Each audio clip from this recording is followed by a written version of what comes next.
Hello friends, నమస్కారం. నా పేరు శ్రీశైలం. నేను మీతో పాటుగా వీఆర్ మనీ మ్యాగ్నెట్స్ అనే ప్రోగ్రాంలో పాల్గొన్నాను.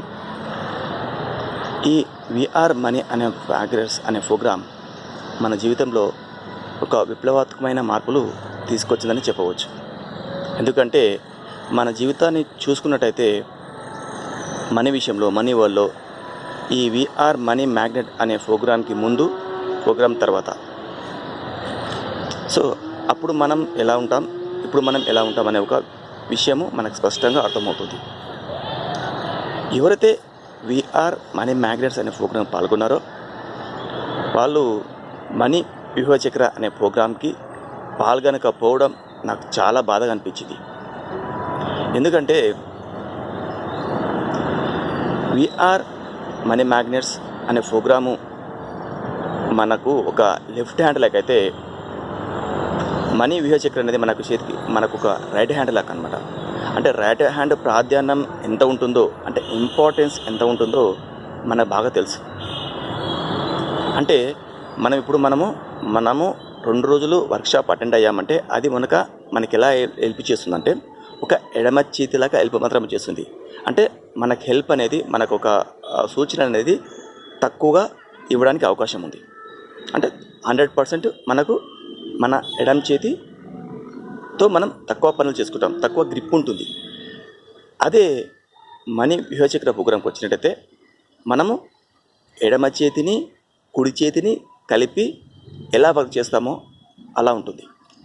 సో ఈ మనీ వ్యూహ చక్ర ప్రోగ్రాం చాలా థ్రిల్లింగ్గాను, చాలా ఇంట్రెస్టింగ్గాను, మళ్ళీ ఆడాలనిపించింది. డబ్బులు పోయినప్పటికీ మళ్ళీ ఆడాలనిపించింది. ఇంకోసారి ఆడితే బాగుండు అని నాకు అనిపించింది. ఎందుకు ఇలా అనిపించింది అంటే, అందులో ఆశలు ఎలా కొనాలి, అప్పులు ఎలా తీసుకోవాలి, ఏ టైంలో తీసుకోవాలి. అంటే అది నాకు ఇందులో తెలిసిన విషయం ఏంటంటే, అప్పులు 2 రకాలైన విషయం నాకు తెలిసింది. ఇంతకుముందు అప్పులు అంటే అన్ని అప్పులు అనుకునేవాడిని.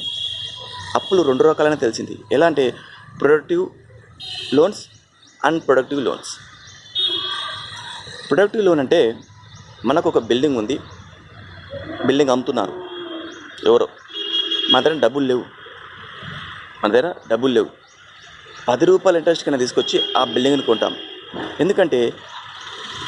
ఎందుకు కొంటాం అనేది ఆ ప్రోగ్రామ్ ఆడితేనే మనకు తెలుస్తుంది. 10 రూపాయల ఇంట్రెస్ట్ కన్నా తీసుకొచ్చి మనం ఆ బిల్డింగ్ని కొంటాం. ఎందుకు కొంటాం అని మీరు అడగచ్చు. కానీ ఆ ప్రోగ్రామ్ ఆడితేనే, ఆ కార్యక్రమంలో పాల్గొన్న వాళ్ళకే అర్థమవుతుంది. అది అక్కడ ఉన్న సస్పెన్స్. నువ్వు 10 రూపాయలకి ఇంట్రెస్ట్ అయినా సరే, 20 లక్షలు పెట్టినా సరే, నువ్వు ఆ యొక్క బిల్డింగ్ని లేదా ఆ స్థలాన్ని లేదా ఆ యొక్క ఆశని నువ్వు కొంటావు. ఎందుకంటే అలా మనము కొనేలా మనల్ని ఆ ప్రోగ్రామ్ మనల్ని మోటివేట్ చేస్తుంది. అప్పులు ఉంటాయంటే అప్పులు ఏముండవు అక్కడ. మనకంతా వచ్చేదంతా ఆమ్దాని, మనకు వచ్చేదంతా మొత్తం డబ్బులే వస్తాయి. కానీ అప్పు చేసి మనం కొంటాం. దాన్ని ప్రొడక్టివ్ లోన్ అంటారు. అది ఎలా అనేది చెప్పడం కష్టం. ఎందుకంటే అది ఒకసారి ప్రోగ్రామ్ అటెండ్ అయిన వాళ్ళకే తెలుస్తుంది.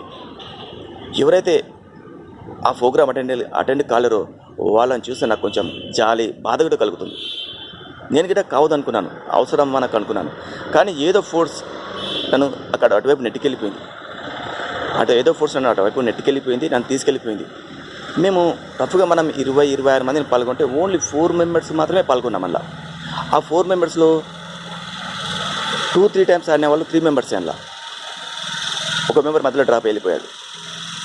కాబట్టి ఫ్రెండ్స్, నేను చెప్పేది ఏంటంటే, ఎవరైతే మనీ మ్యాగ్నెట్ ప్రోగ్రామ్ 2 రోజులు వర్క్షాప్ అటెండ్ అయ్యారో, ఈ యొక్క ప్రోగ్రామ్ని గిటంగా 4 అవర్స్ హాఫ్ డే పాల్గొనక పోయినట్టయితే వాళ్ళు జీవితంలో ఒక ముఖ్యమైన, అంటే 20 years ఎక్స్పీరియన్స్ లేదా 10 years ఎక్స్పీరియన్స్ని మీరు కోల్పోతారు. అంటే 10 yearsలో ఏం జరగబోతుంది, 10 yearsలో మనం ఏం చేయాలి, ఎలా ఉండాలి, మనం ప్యాసివ్ ఇన్కమ్ ఎలా సంపాదించుకోవాలి అనేది క్లియర్గా 100%గా మనకు ఇందులో అర్థమవుతుంది. ఇంకో విషయం ఏంటంటే, ఈ ప్రోగ్రామ్ మనకు చాలా మజా వస్తుంది, చాలా ఫన్నీగా ఉంటుంది. డబ్బులు వస్తుంటాయి. డబ్బులు ఎక్కువ పెట్టుకునే లోపు మనకు డబ్బులు ఎక్కువ పెట్టుకొని మనం అకౌంట్ రాసుకునే డబ్బులు ఇంకొంచెం డబ్బులు వస్తుంది.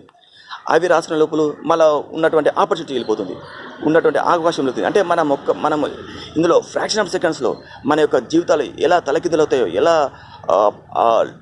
అప్ అండ్ డౌన్స్ అవుతాయో, వచ్చింది పోతుంది. సంతోషంలో మనకు డబ్బు వస్తుంది, దాన్ని తీసుకొని రాసిన లోపల ఇక్కడ ఉన్నటువంటి ఒక బిల్డింగ్ అమ్మకానికి వస్తుంది, అది వేరే వాడే తీసుకెళ్ళిపోతాడు, మన పక్కన ఉన్న పార్టిసిపెంట్ తీసుకెళ్ళిపోతాడు. అరే అది నెక్స్ట్ టైం 2 లక్షలకు కొంటాడు, కానీ నెక్స్ట్ టైం అది 20 లక్షలకు పలుకుతుంది. ఆ షేర్స్ కానీ, ఆ షేర్స్ ఎలా కొనాలి, షేర్స్ని ఏ విధంగా మనం అందులో ఏ విధంగా మనం కొనాలి, ఆ బిల్డింగ్ ఏ విధంగా కొనాలి, ఎప్పుడు కొనాలి, ఎప్పుడు కొనవద్దు, ఈ స్టెప్ కరెక్టా కదా, మనకు అక్కడ బ్యాంకర్ ఉంటాడు, ఒక అడ్వైజర్ ఉంటాడు, చాలా మనకు హెల్ప్ఫుల్గా ఉంటుంది. ఎలా కొనాలి అంటే రియల్ లైఫ్లో మనము ఏ విధంగా పాల్గొంటామో ఆ విధంగా ఉంటుంది. ఇక్కడ ఆడడం వల్ల మనకు రియల్ లైఫ్లో భయం అనేది పోతుంది.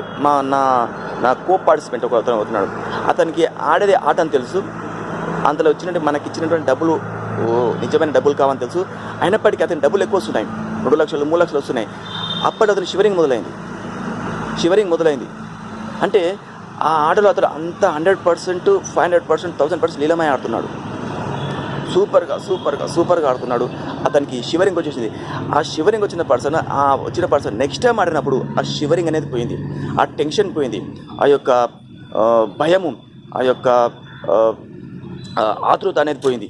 సో ఫ్రెండ్స్, ఈ ఆట ఎలా ఉంటుందంటే ఫస్ట్ టైం ఆడేటప్పుడు కొత్త వ్యక్తికి బైక్ నడపమంటే ఎలా ఫీల్ అవుతాడు, అమ్మో గేర్లు వేయాలా, గేర్లు మాయాలా, గేర్లు మార్వాలా, గేర్లను ఏ విధంగా మనము మార్చాలా అని ఒక టెన్షన్ ఉంటుంది. అదే సెకండ్ టైప్ వచ్చేటప్పటికి ఆటోమేటిక్గా గేర్ వేస్తాడు, ఆటోమేటిక్గా రన్ చేస్తాడు, ఆటోమేటిక్గా యాక్సిలేటర్ వేస్తాడు, అన్నీ 100% చేస్తాడు. సో ఫ్రెండ్స్, నా యొక్క సిన్సియర్గా హంబుల్ రిక్వెస్ట్ ఏంటంటే మీకు వీలైనా వీలు కాకపోయినా వీలు చూసుకొని ఈ యొక్క మనీ చక్ర వ్యూహాన్ని ఆడండి, ఈ యొక్క ప్రోగ్రాంలో పాల్గొనండి. ఇంతకు మించి నేను చెప్పేది ఏం లేదు. సో మీరు నాతో పాటుగా ఉన్నారు కాబట్టి మీకు చెప్తున్నాను, ఎందుకంటే మీరు గిట్ట నాలాగా లాస్ కావద్దు, నాలాగా ప్రోగ్రామ్ని మిస్ కావద్దనే ఉద్దేశంతో నేను మీకు ఈ విషయాన్ని చెప్తున్నాను. కాబట్టి ఏమైనా తప్పుగా మాట్లాడితే, ఏమైనా తప్పులు ఉంటే క్షమించగలరని నా యొక్క మనవి, నా యొక్క హంబుల్ రిక్వెస్ట్. Thank you.